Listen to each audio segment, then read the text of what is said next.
పెట్టుకోండి. ఎవరు ముందు చదువుతారో పోటీ.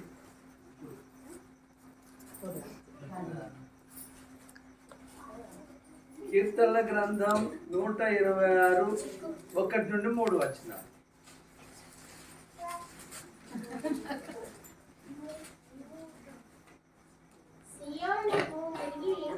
వెరీ గుడ్ అమ్మా, వెరీ గుడ్. సియోనునకు తిరిగి వచ్చిన వారిని యెహోవా చెరలో నుండి రప్పించినప్పుడు మనము కలకలిన వారి వలె నుండి మన నోటి నిండా నవ్వుండెను, మన నాలుక ఆనంద గానముతో నిండి ఉండేను. అప్పుడు యెహోవా వీరి కొరకు గొప్ప కార్యములు చేసెనని అన్యజనులు చెప్పుకొనిది. యెహోవా మన కొరకు గొప్ప కార్యములు చేసి ఉన్నాడు, మనము సంతోషభరితులమైతిమి. హల్లెలూయా, హల్లెలూయా, దేవునికి స్తోత్రం. మనకు మొన్న 26 తారీఖు రోజు ఎలాంటి సంతోషం పొందుకున్నాము? మన నోటి నిండా సంతోషం. ఎవరన్నా దుఃఖపడుకుంటున్నారు? అక్కడ ఉన్న వాళ్ళు ఎవరన్నా లేరు? నేను ఈరోజు వీడియో అంతా చూసిన అందరూ నవ్వుడే.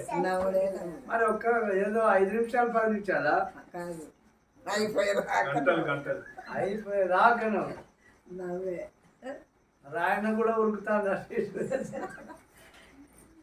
నిజంగా దేవుడు మనకు ఇప్పుడు దేవుడు బిడ్డలారా ప్రభువులో ఉంటే సంతోషం.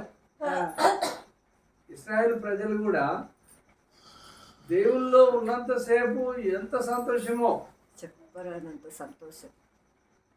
వారు ఎటు వెళ్ళినా ఒక దోపుడు సొమ్ము తీసుకొచ్చుకున్నట్టు అంత ఆనందం. ప్రభువుకు దూరమైనప్పుడే వాళ్ళు ఎలా అయిపోయినారంత బానిస, దుఃఖం, కష్టాలు, సమస్య. దేవుల్లో ఉన్నంతసేపు దేవుని బిడ్డలారా దేవుడే చూసుకుంటాడు, అంతేకాదా? ఏ కష్టం వచ్చినా ఆయన చూసుకుంటాడు కదా. ఉద్యోగం చెప్పింది కదా, బండి సమస్యలు ఎన్ని వచ్చినా కూడా దేవుడే చూసుకుంటాడు. అమ్మాయికి కానీ పిల్లలకు కానీ ఏ పరిస్థితి వచ్చినా దేవుడే చూసుకుంటాడు. అది గొప్ప విషయం, ఆనందం. ఇక్కడ దేవుని వాక్యంలో చాలా మాట ఉన్నది. మనము కలగనిన వారి వలె ఉంటిమి, మన నోటి నిండా నవ్వుండెను. మేమన్నది కానీ మనం అందరము మరి సిబిసి పరిచర్య కానీ సెమీ క్రిస్మస్కు వెళ్ళినప్పుడు ఎలాంటి ఆనందం పొందుకున్నాం, చాలా సాక్ష్యాలు చెప్పుకున్నాం. అవన్నీ దేవుడు మనకు సహాయం చేసి, దేవుడు మనతో ఉండి దేవుడే కార్యాలు చేసి మనకు అలాంటి సంతోషం, విజయాన్ని దేవుడు అనుగ్రహించిన. చూడండి, దేవుల్లో ఉంటే ఎలాంటి ఆశీర్వాదాలు ఉంటాయో. మన నోటి నిండా నవ్వున్నదన్నం. యెహోవా వీరి కొరకు గొప్ప కార్యములు చేసినని అన్ని జనులు చెప్పుకొని యెహోవా మన కొరకు గొప్ప కార్యములు చేసి ఉన్నాడు, మనం సంతోషభరితులైతే. ఎలాంటి ఆశీర్వాదాలు ఉంటాయంటే చూడండి, దేవుల్లో ఉంటే. ద్వితీయోపదేశ కాండం 28వ అధ్యాయం 4వ వచనం చదువుకుందాం. దేవుడు మన దేవుడు ఆకాశమందు సర్వాధికారి, భూమి మీదను మీ గర్భఫలమును మీ భూఫలమును మీ పశువుల మందలను మీ దుక్కిటెద్దులను మీ గొర్రెలను మేక మందలను హల్లెలూయా అన్ని దేవుడు ఎవరిలో ఉన్నప్పుడు దేవునిలో ఉన్నా. మొదటి వచనంలో ఉన్నది ఏమున్నదమ్మా? నీవు నీ దేవుడైన యెహోవా మాట శ్రద్ధగా విని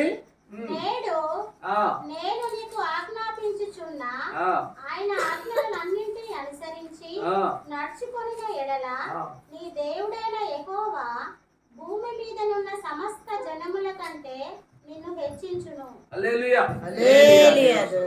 భూమి మీద ఉన్న సమస్త జనముల కంటే హెచ్చించు. అది దేవుని కార్యం. ఎందుకంటే ఆయన సర్వాధికారి. కొలస్సీలకు రాసిన పత్రిక 2వ అధ్యాయం 3వ వచనంలో ఉన్నది, అక్కడ రాయబడి ఉన్నది బైబిల్లో, బుద్ధి జ్ఞానముల సర్వ సంపదలు ఆయన అంతే గుప్తంలా ఉన్నది.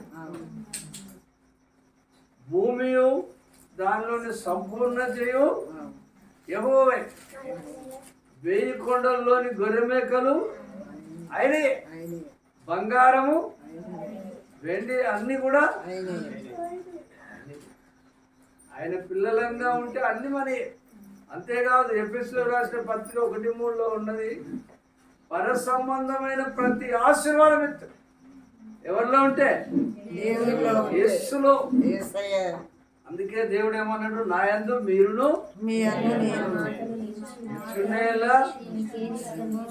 అంతే. మనకు ఇంకొక వచనం గుర్తుంచుకోవాలి బాగా, రోమిలకు రాసిన పత్రిక 8:28. చెప్పండి ఎవరన్నా. వెరీ గుడ్ అనండి. మనం అందరం దేవుని ప్రేమించు వారికి అనగా ఆయన సంకల్పం చొప్పున పిలువబడిన వారికి మేలు కలుగుటకే సమస్తమును సమకూడి జరుగుతున్నవని ఎరుగుదాం. అదే ఏదన్నా మనకు దేవుని బిడ్డారా, మన ఆయన తెలియకుండా మన తల్లిలో వెళ్తూ కూడా కాలుతుందా? ఆయన కనుదృష్టికి ఏదన్నా మరుగు చేయబడి ఉన్నది ఏమన్నా? ఆయన దృష్టికి కనబడని సృష్టి లేదు, దృశ్యం లేదు. మనకు అనుమతించిండు అని అంటే దాని వెనుక మనం మేలున్నదట్టే, శాతాలు తలదించుకుంటుంది అంతే. హల్లెలూయా. కాబట్టి దేవుని బిడ్డలారా, ఆయన వాక్కును శ్రద్ధగా వింటుండ్రా మరి. ఇప్పుడు గృహకుడి కంటే రేపు ఇవాళ రేపు పోతే ఏమైతారా? ప్రేమించినట్టే, నేను మాట్లాడినట్టే. బుధవారం ప్రార్థన అంటే నాకు ఇంట్లో పని ఉన్నది, అది ప్రేమించినట్టు కాదు. దేవుని ఆశీర్వాదం ఉంటుందా? ఉండదు. దేవునికి లోబడ్డట్టేనా? లోబడినట్టే. ఎట్లా ఆశీర్వాదాలు ఇస్తాడు దేవుడు? దావీదు అంటాడు, నేను యెహోవా మందిరంలో చిరకాలం నివసించాను. ఎందుకంటే కృపాక్షేమములు వస్తాయి. అది ఇంకేమంటాడంటే, అందరూ యెహోవా మందిరంకు పోదామనంటే ఈయనకు సంతోషం కలిగిందండి. పోదాంలే అంటే సంతోషమా? సంతోషం నోటి నిండా నవ్వు ఎట్లా వస్తుంది? దేవుని మందిరంలో ఉన్నది, దేవుని సన్నిధిలో ఉన్నది. యెహోవాను ఆనందించడం వల్ల బలం కలుగుతుంది. దేవుని సన్నిధిలో సంతోషం ఉంది, ధనఘనతలు ఉన్నాయి. ఆయన కుడి చేతులు సామెతల గ్రంథం రాయబడింది, అన్ని ఆయనలో ఉన్నది. ఆయన పిల్లలం మనం, ఆయన యందు ఆనందించాలి. అందుకే భక్తుడైనటువంటి పౌలు గారు అంటారు, ఫిలిప్పీయులకు రాసిన పత్రిక 4:4 ఏమన్నాడు? ఎల్లప్పుడూ ఆనందించుడి. ఎవరిలో ఆనందించాలి? Very good. ప్రభువునందు ఆనందించాడు. మనం ప్రభు ఏర్పాటు చేసుకున్నాడు. ఎల్లప్పుడు ప్రభునందు ఆనందించుడు అంటే ఏంటిదంటే, ఆయన సహవాసం చేయాలి, ఆయన వాక్యం చదవాలి, ఆయన ప్రార్థన చేయాలి, ఆయన సన్నిధిలో నడవాలి. అది ఆయన ఆజ్ఞలను అనుసరించి నడవాలి. మనకి ఏ లోటు ఉండదు. అందుకే దేవుని ద్వితీయోపదేశ కాలంలో అదే వాడుతుంది. ప్రతిదీ మన నూనె బుడ్డిని కూడా దీవిస్తుంది, పిండి పిసుకు తొట్టిని. నా జీవితంలో నేను చెప్తున్న దేవుని బిడ్డలారా, నేనే సాక్షిని. నేను డ్యూటీ 35 ఏళ్ళు చేసినా కానీ చేసినట్టు లేదు నా. హల్లెలూయా. ఇంకా నేను 35 ఏళ్ళు. దేవుడు నన్ను ఇప్పుడు 10 ఏళ్ళ నుంచి సంపూర్ణ సేవ, అంతకుముందు సేవే, సంపూర్ణ సేవ 10 ఏళ్ళు పోయి 11 సంవత్సరం పట్టింది. నేను చేసేది ఒకటే, ఉదయం లేచి దేవుని సన్నిధిలో ఉండాలి. నేను సాయంత్రం అయింది అంటే బైబిల్ పట్టుకొని సేవకు పోయేది. ప్రభు పరిచర్యలో ఉండండి. దేవుణ్ణి ఎట్లా ప్రేమించాలంటే, ఇప్పుడు విశ్రాంతి దినం అని ఉన్నది, యెషయా గ్రంథం 58లో ఉన్నది. ఒకవేళ చదవండి ఆ మాట. మనకు ఆనందం, మన సంతోషం, మన ఆధిక్యత, మన అభివృద్ధి మనం తలెత్తుకొని ఉండాలంటే అన్ని ఆశీర్వాదాలు అక్కడ ఉన్నది. యెషయా గ్రంథం చూడండి 58:13 నా విశ్రాంతి దినమున వ్యాపారం చేయకుండా నాకు ప్రతిష్ఠితమైన దినమని నీవు ఊరకుండిన ఎడల యెహోవాకు ప్రతిష్ఠిత దినమనియు ఘనమైనదనియు అనుకొని దాని ఘనముగా ఆచరించిన ఎడల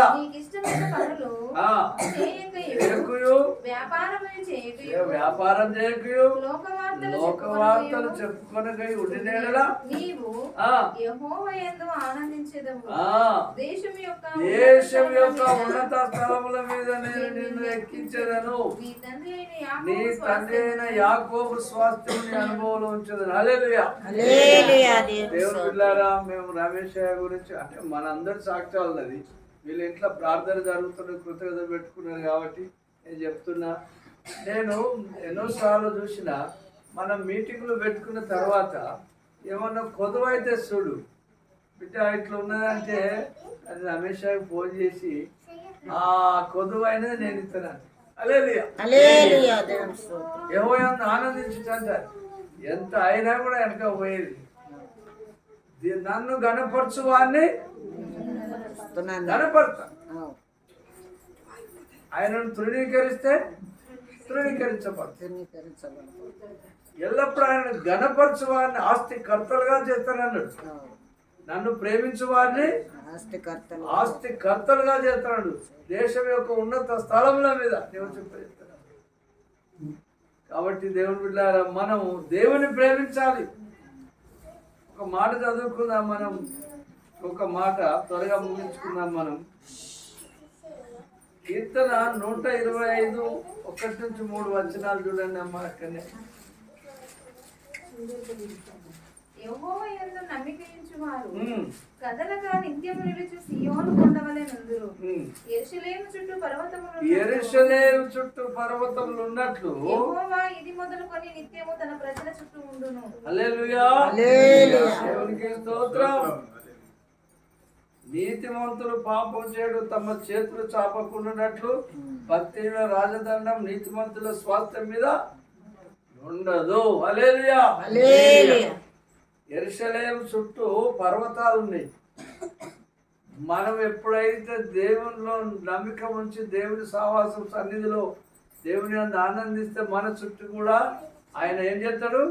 అగ్ని కంచె. ఎలీషా చుట్టూ ఎలిచిండు, అగ్ని రథములు ఉంచినాడు దేవుడు. మన ఎంబడి దేవుని దూతలు వస్తారు తెలుసా. మన ఒక్కొక్క దేవుడు మనకు కనబడరు. మనం ఉదయకాలం లేచి ఆయనతో ప్రార్థన సన్నిధి సహవాసం చేసి బయటికి వెళితే ఆయన దినమంతా మనల్ని కాపాడుతాడు. ఆయన దూతల కాపుతాడు. కావున మనం యెరూషలేము చుట్టూ పర్వతాలు ఎట్టున్నాయో మన చుట్టూ ఆయన కంచె వేసే దేవుడు. హల్లెలూయా. 128వ కీర్తనలో ఏమున్నదంటే, నిశ్చయముగా నీవు నీ కష్టార్జితమును అనుభవించదు, నీవు ధన్యుడవు, నీకు మేలు కలుగును దేవుళ్ళు ఉంటే. ఒక పాట జ్ఞాపకం వస్తుంది. ఆనందయాత్ర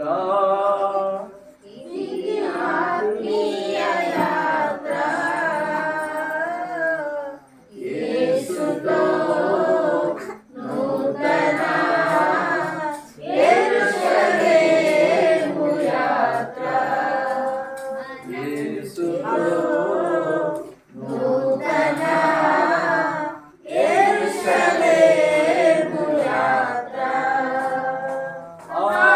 ఆనందయాత్ర, కృతజ్ఞత లేనివారు వేల కొలదిగా కూడినను, కృతజ్ఞత లేనివారు వేల కొలదిగా కూడినను, కృపావాక్యమునకు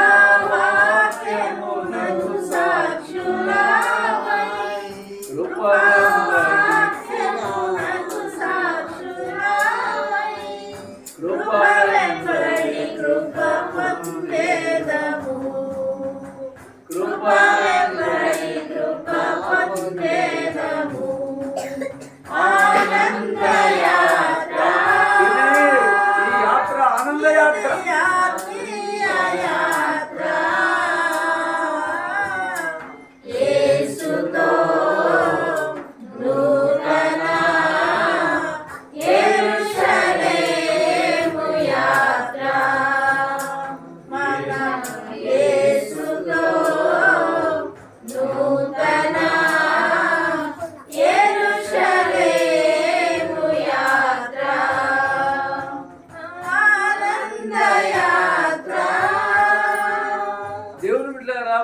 ప్రభువుతో ఉంటే నిత్యం సంతోషమే. ఎంతమంది నమ్ముదాం? అందరూ నమ్ముతారు. ప్రభుతో ఉంటే నిత్యం సంతోషమేనా? సంతోషం. అంతేకాదు, ప్రభు యొక్క కార్యాలు నీలో నాలో జరిగిస్తాడు. హల్లెలూయా. హల్లెలూయా. ప్రభుకు దూరంగా ఉంటే ఏం ఉండదు. అందుకే ఏమన్నాడు యేసయ్య? నేను నిజమైన మీరు ద్రాక్షవల్లిలో తీగ ఉంటే కదా, అది వేరుగా ఉంటే ఎండిపోతుంది, అలా పెడతారు కదా. ఆయనలో ఉంటే బహుగా ఫలిస్తుంది. మనం బహుగా ఫలించడం వల్లనే ఆయన సంతోషిస్తాడు. మనల్ని ఎందుకు ఏర్పాటు చేసుకున్నాడు? మనల్ని ఆశీర్వాదానికి కారకులకే ఏర్పాటు చేసుకున్నాడు. మీరు ఆశీర్వదించబడిన ప్రజలు అన్నారు. కాబట్టి దేవుని బిడ్డలారా, మనం ఎప్పుడు ప్రభుత్వం ఉండండి. ప్రభుత్వం ఉంటే ఆనందమే, ఏదైనా నిత్యం సంతోషమే. ఎప్పుడు దేవుని కార్యాలు రోజు చూస్తాం, రోజు సంతోషం. చూడండి, అటువంటి బిడ్డలము మనం ఎలా ఉండాలనే చివరి ఒక మాట చదువుకున్నాం. చూడండి, 100 కీర్తనకు వెళ్దాం. 100 కీర్తన భక్తుడు ఇక్కడ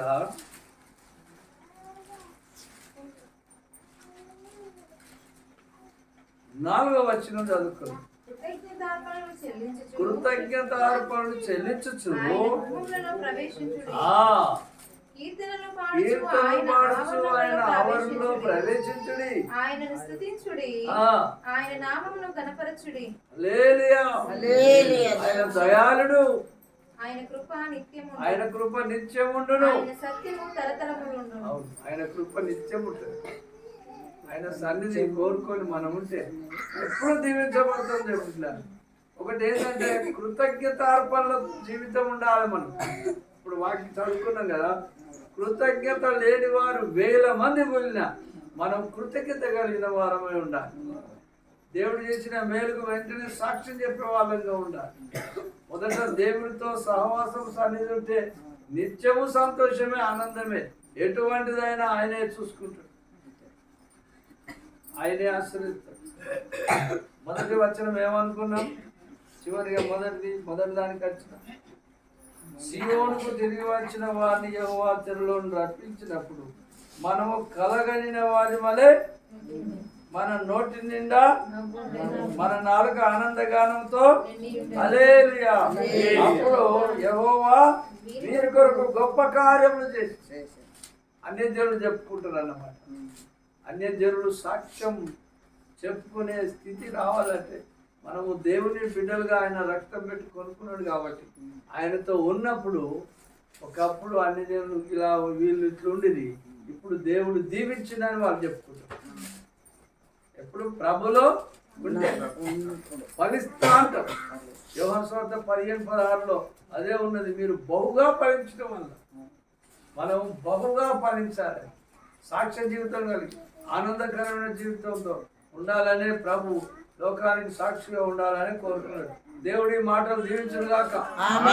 ఆమేన్. హల్లెలూయా. మంచి దేవునికి వందనాలు చెల్లిద్దాం. మరి ఎవరైనా ఒక చిన్న ప్రార్థన చేస్తారా? ఈ యొక్క మాటలు దేవుడు మనతో మాట్లాడి